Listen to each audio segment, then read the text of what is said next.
আমার হযরত খাজা মাইনুদ্দিন চিশতি রহমাতুল্লাহ আলাইহি আজকে সারা ভারতবর্ষের মানুষেরা যেন বাবা রোগবালা আপনার ভালো করে দিতে আসে, এই নিয়ে রাজা মহারাজা অনেক চিন্তায় চিন্তিত হয়ে আছে। আজকে আমাদের দেশে যারা বেধর্মিক আছে তারা হয়তো কেউ বেধর্মিক থাকবে না, সবাই ইসলাম ধর্মে দীক্ষিত হয়ে যাবে। এই জন্য একটা ব্যবস্থা আমাদের করতে হবে। এবার বাবাজি ভাই আনা সাগরের যেন পানি বন্ধ করে দেওয়া হলো। এবার সকলে পানি পানি যেন করছে। বাবারে পানির অপর নাম কিন্তু জীবন। পানি পানি করতে আছে কিন্তু পানি পাওয়া যায় না। হযরত খাজা মাইনুদ্দিন চিশতি রহমাতুল্লাহ আলাইহি এবার বলল, শোনো আজকে আমাকে 1 লোটা পানি দিতে হবে। বাবারে অর্ডার পেয়ে গেল, আদেশ পেয়ে গেল। ছোট্ট করে ঘটনা আমি বলতে আছি। এবার আনা সাগরে যখন লোটাতে পানি নিয়ে যায়, আনা সাগরে সমস্ত পানি ওই লোটার মধ্যে যেন চলে গিয়েছে। জোরে বলেন সুবহানাল্লাহ। বাবারে যেই মুসলমানের জন্য পানি বন্ধ করে দেওয়া হলো, আজকে ওই মুসলমানের জন্য পানি পানি সমস্ত দেশের মানুষেরা করলো।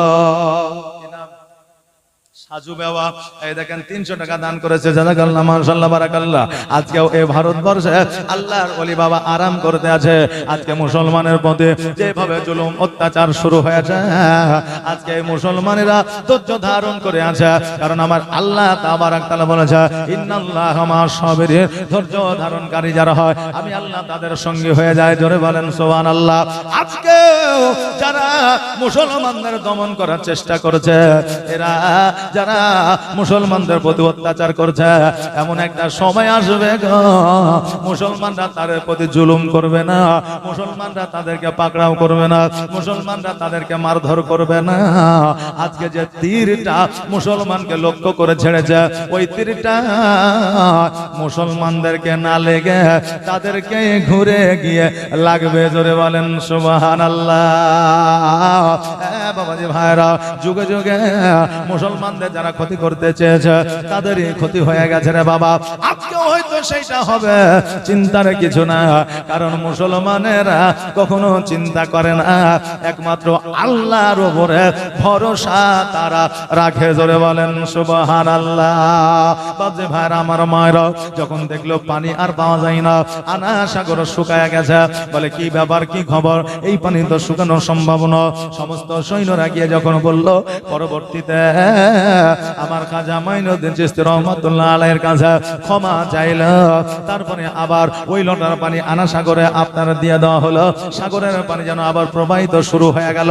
সেই সময়ে একটা নয়, দুইটা নয়, 5টা নয়, 10টা নয়, শত শত বেধর্মীরা আমার নবীর কলমা পড়েছে, লা ইলাহা ইল্লাল্লাহ। সবাই বলে একটু নেকি হবে, লা ইলাহা ইল্লাল্লাহ, বলো লা ইলাহা ইল্লাল্লাহ। আল্লাহর ওলির দরবারে আমরা এসেছি, একটু জিকিরের দরকার আছে না? একটু বলে লা ইলাহা ইল্লাল্লাহ, বলো লা ইলাহা ইল্লাল্লাহ, লা ইলাহা ইল্লাল্লাহ। তোমার মতো এত ভালো, তোমার মতো এত ভালো কেউ তো আমায় বাসে না, তাই তো নবী আমি তোমার দিওয়ানা। বলো লা ইলাহা ইল্লাল্লাহ, বলো লা ইলাহা ইল্লাল্লাহ। ও কি শুনেছে কিতাবের লেখা,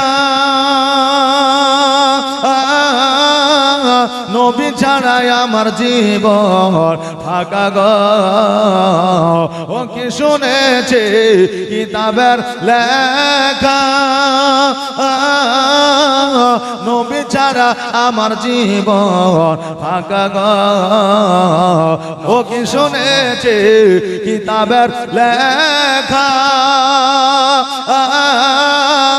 নবী ছাড়াই আমার জীবন ফাঁকা গো নবীজিকে ভালো না বাসিলে নবীজিকে ভালো না বাসিলে আল্লাহ পাওয়া যাবে না তাই তো নবী আমি তোমার দিবানা তোমার মত এত ভালো তোমার মত এত ভালো কেউ তো আমায় বাসে না তাই তো নবী আমি তোমার দিবানা লা ইলাহা ইল্লাল্লাহ বলো লা ইলাহা ইল্লাল্লাহ বলো লা ইলাহা ইল্লাল্লাহ লা ইলাহা ইল্লাল্লাহ মুহাম্মাদুর রাসূলুল্লাহ সাল্লাল্লাহু তাআলা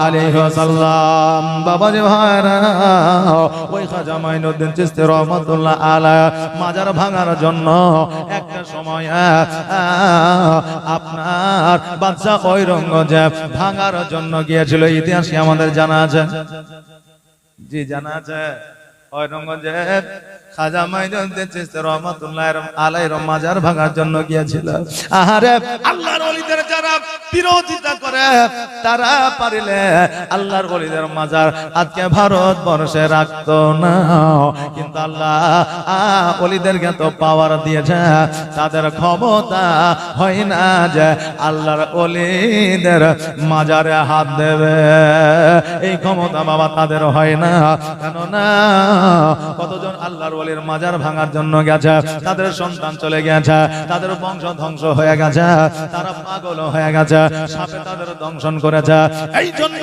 বর্তমানে তারা মৌখিক ভাবে মাজারের বিরোধিতা করে কিন্তু প্র্যাকটিক্যালে কোন মাজারের সম্মুখে যাইয়া কেউ কোনো মাজারে বাবা হাত লাগাইতে পারে না একজন বক্তা আমাদের ভারতবর্ষের মধ্যে পশ্চিম বাংলার মধ্যে আছে যার নাম হলো মমতাজুল নাম নিয়ে বলছে যার নাম হলো মমতাজুল আজকে ওই মালদার মধ্যে আদিনায় একটা আপনার বাবা মাজার আছে ওই মাজারের বিরুদ্ধে সে কথা বলেছিল কিন্তু শোনালেন জেনেলে জালসার মধ্যে মাইক পাইলে যা খুশি বলতে পারে কিন্তু প্র্যাকটিক্যালে কাজ করে দেখানো বাবা অতি কষ্টকর ওই মাজারে যাওয়ার পরে সেও বাবা জিয়ারত করেছিল আমার কাছে প্রমাণ আছে কিন্তু তুমি যে মাজারের বিরোধিতা করো আজকে জালসা মাহফিলে তুমি বলেছো কই তোমার ক্ষমতা তো হয় না ওই মাজারে যাওয়ার পরে ওই মাজার ভাঙা তো দূরের কথা ওই মাজারের সামনে বেয়াদবি করা তো দূরের কথা ওই মাজারে একটা পতাকাও তুমি টানতে পারো না মমতাজ আজকে তুমি জালসায় টাকা লইয়া পয়সা লইয়া মুসলমানদের মধ্যে বিভেদ সৃষ্টি করার জন্য ইহুদিদের দালাল হইয়া তুমি দালালগিরি কেন করো আজকে বাবা বিরোধিতার কথা আমি মাওলানা পিয়ারুল কোনোদিন কোনো ওয়াজে বলি নাই কিন্তু আজকে যখন আল্লাহর ওলির শানে কেউ যখন গুস্তাই করে আমি আহলে সুন্নাত ওয়াল জামাতের মানো আমি পীর মাননে वाला ওলি মাননে वाला আজকে ওলিকে ভালোবেসে নবী পাওয়া যায় আজকে এই সিস্টেমটা এই রাস্তাটাকে তুমি যদি খারাপ বলো আজকে কেন কিয়ামত পর্যন্ত তোমার প্রতিবাদ করব বাবা আজকে ভারতবর্ষের মাটিতে বাদশা ঔরঙ্গজেব খাজা মাইনুদ্দিন চিশতি রহমাতুল্লাহ আলাইহির মাজার ভাঙতে গিয়েছিল কিন্তু ভাঙা হয় না আজকে যেমন আরবের মধ্যে ইহুদিরা রাজত্ব করছে যদিও বলছে নবীর বংশধরের মধ্যে কাবা ঘরের চাবি থাকবে এটা আমার নবী বলে গেছে কিন্তু আজকে তাদের মধ্যে বাবা ইহুদি হয়ে গেছে আপনি বলবেন হুজুর গো নবীর বংশ কি কোনোদিন ইহুদি হইতে পারে নবীর বংশ কি কোনোদিন খ্রিস্টান হইতে পারে বাবা রে ভাইরা আমার নবী যখন ছিল তখন আমার নবীর বংশে আবু জাহেল ছিল না ছিল না আবু তালেব ছিল বাবা ভাইরা আজকে ঠিক অনুরূপ ইহুদিদের দালালি করেছে আরবিয়ান সরকার আর সেইভাবে বাবা বর্তমানে দেশ চালাইতে আছে বেরাদা সেই সময় ইহুদিদের একটা রাজত্ব এসেছিল আরবের মধ্যে যত মাজার ছিল যত কবর বাঁধানো ছিল যত আপনার জান্নাতুল বাকিতে ইট দিয়ে কবর উঁচু করা ছিল, সমস্ত কবরগুলোকে লেভেল করে দিয়েছিল মাটি সমা। আর যত ইট দিয়ে মাজারের মতো করা ছিল সমস্ত মাজারগুলোকে ভেঙে দিয়েছিল। এই ভেঙে দেওয়ার কারণে যখন এই মাজারটাকে আপনার মাজারগুলোকে ভেঙে দেওয়া হয়, তখন ভারতবর্ষের মাটিতে রাজা ছিল আমাদের বাদশা ঔরঙ্গজেব। ওই বাদশা ঔরঙ্গজেব চিন্তা করলো, হায়রা আজকে আরব কান্ট্রিতে যদি কবরগুলোকে লেবেল করে দেওয়া হয়, মাজারগুলোকে যদি ভেঙে দেওয়া হয়, তবে আমাদের ভারতবর্ষে মাজার কেন রাখবো? এইরকম চিন্তা ভাবনা বাদশা ঔরঙ্গজেবের হয়েছিল। আরবকে অনেকে ফলো করে কি করে না? জি বাবা, করে না? করে। এই দেখেন এবার ঈদের দিনে একদিন আগে বাংলাদেশে ঈদের নামাজ বাবা 4-5 জনে পড়েছিল। খবর শুনেছেন না? শুনেন না? 4-5 জন মিলে পড়ে যখন ওদেরকে প্রশ্ন করা হয়েছিল যে একদিন আগে আপনারা নামাজ পড়লেন কারণ কি, ওরা বলছে যে আরবে তারিখ হলো 22-21 তারিখ, আমাদের এখানেও 21 তারিখ, ওখানেও শুক্রবার, এখানেও শুক্রবার, অতএব ঈদ কেন একদিন আগে বেজে হবে? যুক্তি দেখিয়েছিল ঈদ কেন একদিন আগে পিছু হবে, ওদের ওখানেও যেই দিন ঈদ হবে আমাদের এখানেও সেই দিন ঈদ হবে। এই জন্য আরবের মানুষেরা ঈদ পড়েছে, আমরাও বাবা ঈদের নামাজ পড়ে নিয়েছে। এই কথা বলেছিল। বাবা রমজান মাস শুরু হবে, আমরা রেডওয়া নিয়ে বসি না, খবর নিয়ে বসি না। রোজা হইলে রোজা রেখে দিব, আর যদি না হয় তো আরো একদিন কাটিয়ে দিব। কিন্তু রমজান মাস যখন শেষের দিকে 29 রাত্রে রেডওয়া নিয়ে বসে, মোবাইল নিয়ে বসে, সন্ধ্যাবেলায় ছাদের উপরে ইফতার করে চাঁদ দেখার জন্য। চাঁদ দেখার জন্য ঈদের খুশিতে একটা রোজা যদি আমরা বাঁচতে পারি, একদিন না খাওয়ার বদলে খেয়ে দিন কাটাতে পারবো। এই চিন্তা ভাবনা নিয়ে 99% এই রোজাটাকে আপনার রমজান মাসটাকে ঠেলতে থাকে। কিন্তু তারা তো জানে না এই রমজান মাস কাকে বলে, রমজান মাসের ফজিলত কত। যত রমজান মাস চলে গেছে, ওই রমজান মাস নিয়ে আলোচনা করে আর লাভ হবে না। সামনে বছর যদি আমরা রমজান মাস পাই তবে আলোচনা আমরা করব। যে রমজান মাস কোরআন নাজিল হয়েছিল, যে রমজান মাসে মুমিনদের দোয়া কবুল হয়েছিল, যেই রমজান মাসে জগতের মধ্যে বেশি বেশি পয়গাম এসেছিল, যে রমজান মাসটা হেদায়েতের মাস ছিল, ওই রমজান মাসে আমরা কাজে লাগাইতে পারলাম না। বাকি 11 মাস আমরা কেমন করে কাজে লাগাইব? বাবা যে ভাইরা, ওই রকম আরবকে অনেকে ফলো করে। বাদশা ঔরঙ্গজেব বলেছিল যে আজকে আরবের মধ্যে সমস্ত মাজার ভেঙে গুড়িয়ে দেওয়া হয়েছে, আমরাও ভারতে মাজার রাখব না। সেনাপতি বলেছিল, ও বাদশা ঔরঙ্গজেব, আজকে ভারতবর্ষের মাটিতে আজকে খাজা মাইনুদ্দিন চিশতি রহমাতুল্লাহ আলাইহ যিনার মাজার আছে, উনি হলেন জিন্দা ওলি। আজকে পৃথিবীর মধ্যে যত আল্লাহর ওলিদের মাজার আছে প্রত্যেকেই হলো জিন্দা, অতএব মাজার ভাঙতে গিয়ে আপনার বড় ক্ষতি হয়ে যাবে। বাদশা ঔরঙ্গজেব বলেছিল, শোনো রে, আজকে ওই খাজা মাইনুদ্দিন চিশতি রহমাতুল্লাহ আলাইহ যদি জিন্দা থাকে তবে তার মাজারটা সবার আগে ভাঙব। যদি সে আমার সঙ্গে কথা বলতে পারে, মাজার ভাঙা থেকে যদি রক্ষা করতে পারে, তবে ওই মাজারটা সমস্ত মাজার আমি সুন্দর করে বানায়া দিব। ভাঙা তো দূরের কথা। এই জন্য শোনো রে, আমার সঙ্গে তর্ক বিতর্ক করে কোনো লাভ না। চলো চলো ওই খাজা মাইনুদ্দিন চিশতি রহমাতুল্লাহ আলাইহির কাছে যায়, রাজার কাছে যায়। আর যাওয়ার পরে যদি সে আমার সঙ্গে কথা বলে তবে মাজার ভাঙবো না, সমস্ত মাজার গুলো তৈরি করে দেব সুন্দর করে। বলেছিল, শোনো, আজকে আপনার সঙ্গে কথা বলবে, আপনাকে বিশ্বাস হয় না। ঔরঙ্গজেব বলেছিল যে আল্লাহর ওলিরা কবরে শুয়ে আছে, তারা মারা গেছে, মুর্দা, তাদের শরীরটা পচে গেছে, মাটিতে খেয়ে ফেলেছে, রক্ত মাংস হাড় হাড্ডি গুলা গলে গেছে, তারা জিন্দা নয়। এই কথা বলিয়া তারা আমার খাজা মাইনুদ্দিন চিশতি রহমাতুল্লাহ আলাইহির মাজারে গিয়েছিল। বাপজি ভাইরা, জগতের মধ্যে এরকম মানুষ অনেকে আছে যারা আল্লাহর ওলিদেরকে মুর্দা মনে করে। আল্লাহর ওলিরা তো দূরের কথা, যারা নবীকে মুর্দা মনে করে, জোরে বলেন নাউজুবিল্লাহ। বাংলাদেশের এক বক্তা বলেছিল যে নবীর ভুল হইতে পারে, নাউজুবিল্লাহ বলেন, নবীর ভুল হইতে পারে কারণ তার কোনো সার্টিফিকেট ছিল না। এর যুক্তি দেখেন, রে শয়তানের যুক্তি কিন্তু বেশি হয় নাকি বলেন? এর যুক্তিটা দেখেন, বলছে সেই সময় নবীজির কোন সার্টিফিকেট ছিল না, 4 পাস 5 পাস, তারপরে 8 পাস, মাধ্যমিক পাস, এইচএস পাস, উচ্চ মাধ্যমিক, কোন পাস সার্টিফিকেট ছিল না। আর আমার গ্রাজুয়েশন পাস সার্টিফিকেট আছে, তাই আমার ভুল নাই, নবীর ভুল ছিল, জোরে বলেন নাউজুবিল্লাহ। এ বাংলাদেশের এক ওয়াহাবি, ইহুদিদের দালাল এক মৌলভী এই কথা বলেছিল। হ্যাঁ বাবা, জগতের মধ্যে আল্লাহর ওলিদেরকে মুর্দা বলা তো দূরের কথা, আজকে আমার নবীকে অনেক মানুষ বাবা মুর্দা বলে। আজকে আল্লাহর ওলিরাই মুর্দা নয়, আমার নবী কেমন করে মুর্দা হইতে পারে? আহারে, আমার ইমাম হাসান হোসাইন কারবালার ময়দানে যাওয়ার আগে বাচ্চা অবস্থা আমার নবীজির কাছে যাইয়া সালাম জানালেন, আসসালামু আলাইকা ইয়া রাসূলুল্লাহ। আমার নবীজি কবর থেকে সালামের উত্তর দিয়েছে, ওয়া আলাইকুম আসসালাম ওয়া রাহমাতুল্লাহ। আমার হযরত আলী রাদিয়াল্লাহু তাআলা আনহু, বাবারে হযরত ওমর ফারুক রাদিয়াল্লাহু তাআলা আনহু আমার নবীজির কাছে রায় নেওয়ার জন্য গিয়েছিলেন। কিসের রায়? আমার আবু বকর সিদ্দিক রাদিয়াল্লাহু তাআলা আনহু উনি যখন ইন্তেকাল করেছিলেন, ওনাকে কোথায় দাফন করা হবে এইটা আমার নবীজির সাহাবীরা বুঝতে পারতেছিলেন না, ফয়সালা নিতে পারতেছিলেন না।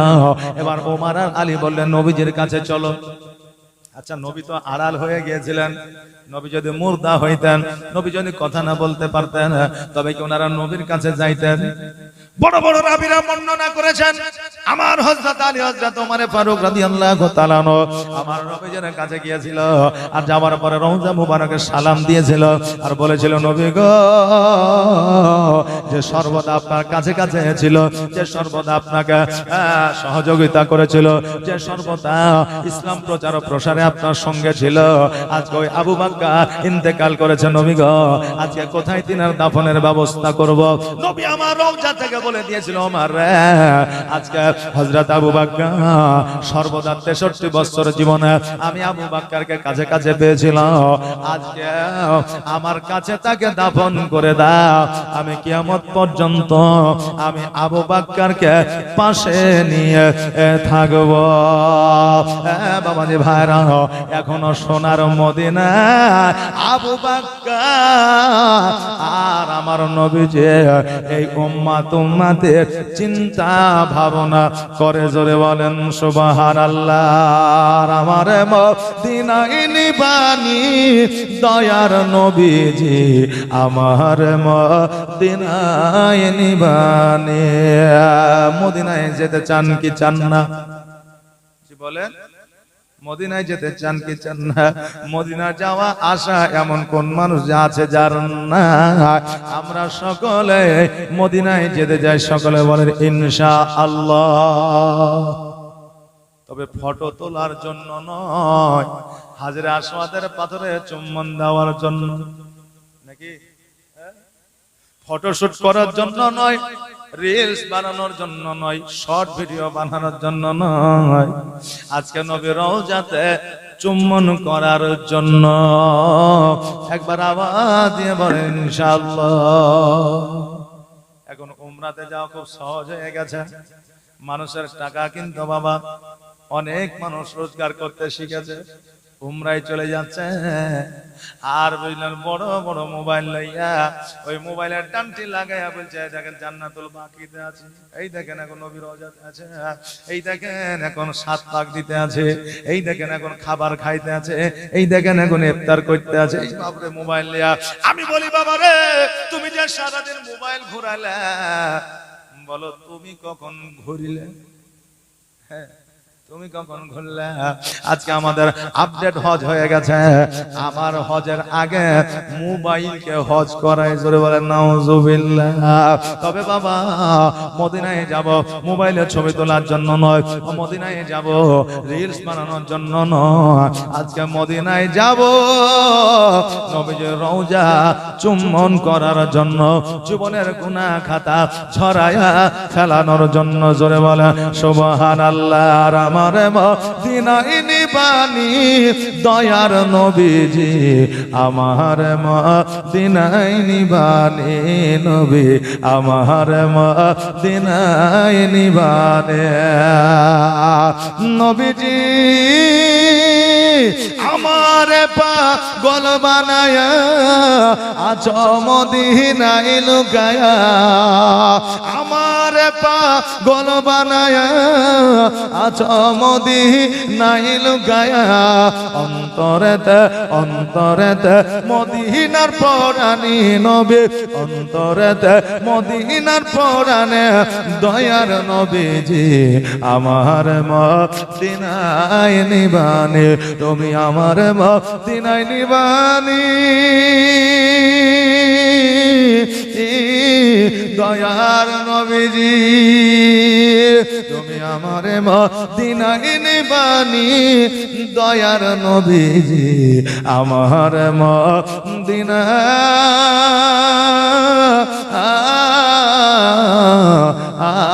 নিবানি। বাবা যে ভাইরা, আজকে আপনাদেরকে বলে দিয়ে যায় আল্লাহর ওলিরা কখনো মরে না, মরে না, মরে না। আল্লাহর ওলিরা কখনো বাবা মরে না। ওই বাদশা ঔরঙ্গজেব দলবল সৈন্যদেরকে প্রজাদেরকে লইয়া আমার খাজা মাইনুদ্দিন চিশতি রহমাতুল্লাহ আলাইহি দরবারে পৌঁছে গেলে, আর পৌঁছে যাওয়ার পরে মাজারের মধ্যে যাইয়া সালাম দিলা, আসসালামু আলাইকা ইয়া ওলি আল্লাহ।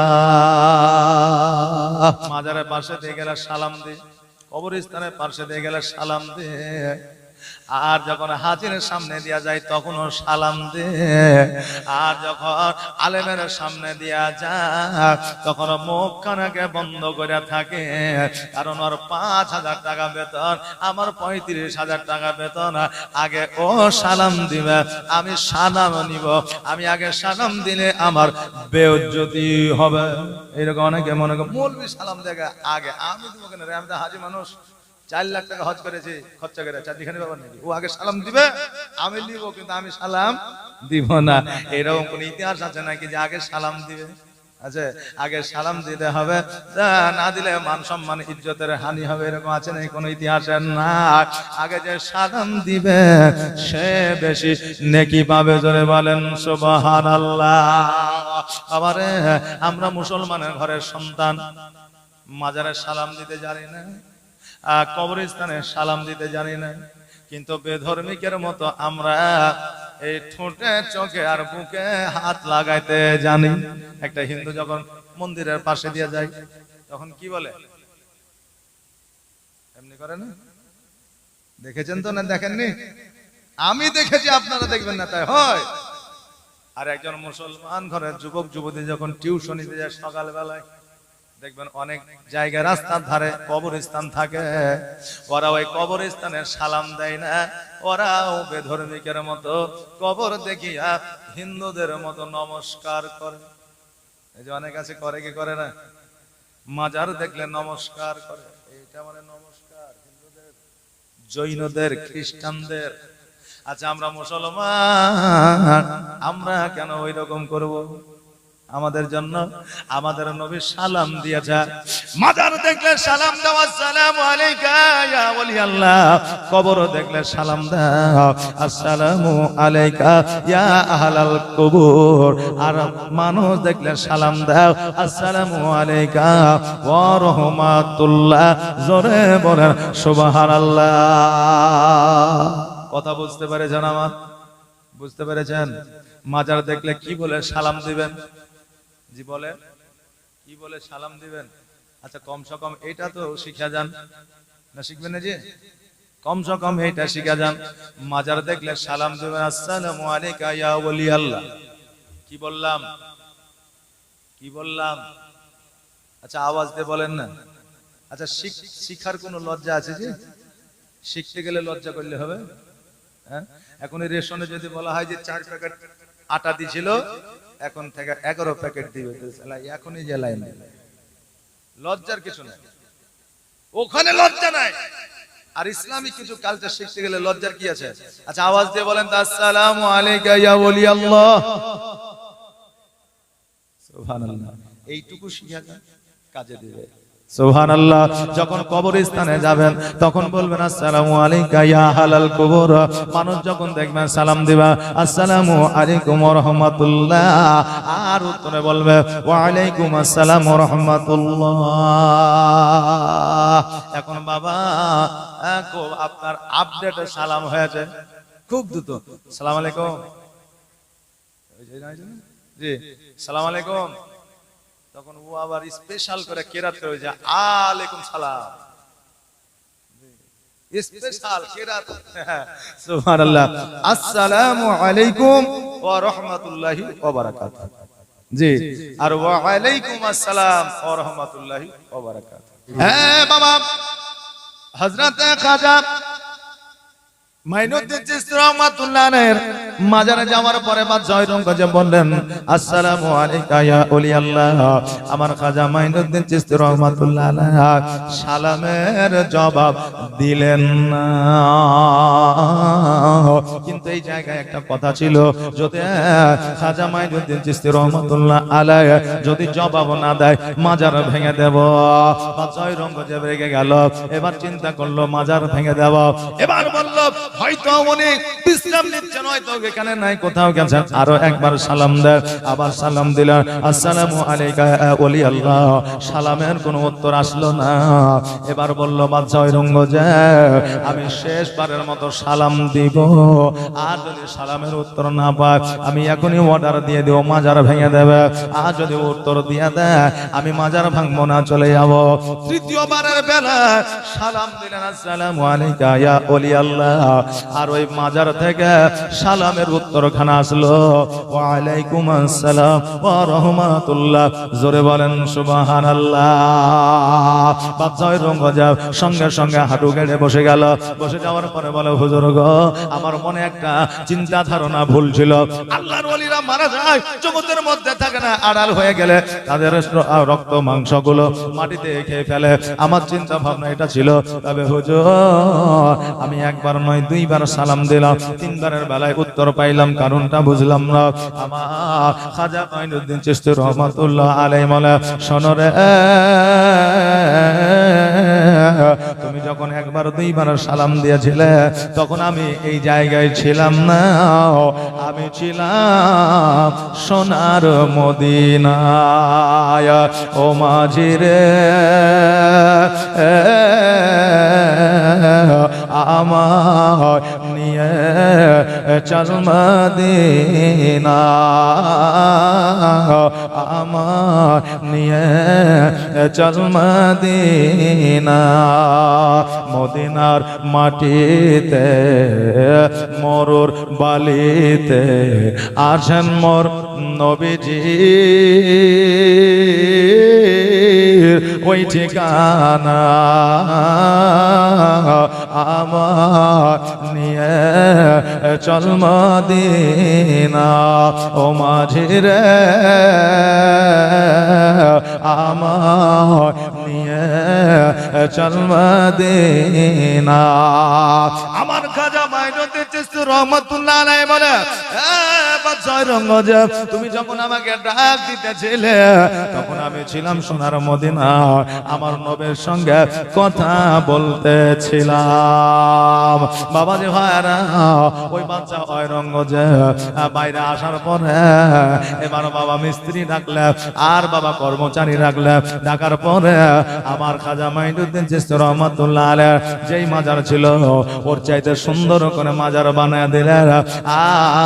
আমার খাজা মাইনুদ্দিন চিশতি রহমাতুল্লাহ আলাইহির গেটের মধ্যে যে গম্বুজটা আছে ওই গম্বুজের মধ্যে বাবা সোনা দেওয়া আছে। কয়টো সোনা ছিল ওই জায়গাটায় বাবা 3 মণ সোনা আছে, মানে 1 কুইন্টাল 20 কেজি সোনা। ওই 1 কুইন্টাল 20 কেজি সোনা আজকে কোন বাদশা দেয় না, আজকে কোন নেতা দেয় না, আজকে কোন দেশের মানুষ দেয় না। ওই 1 কুইন্টাল 20 কেজি সোনাটা সেই সময় বাদশা ঔরঙ্গজেব আমার খাজা মাইনুদ্দিন চিশতি রহমাতুল্লাহ আলাইহির গম্বুজের উপরে সাজায়া দিয়েছিলেন। জোরে বলেন সুবহানাল্লাহ। বাবারে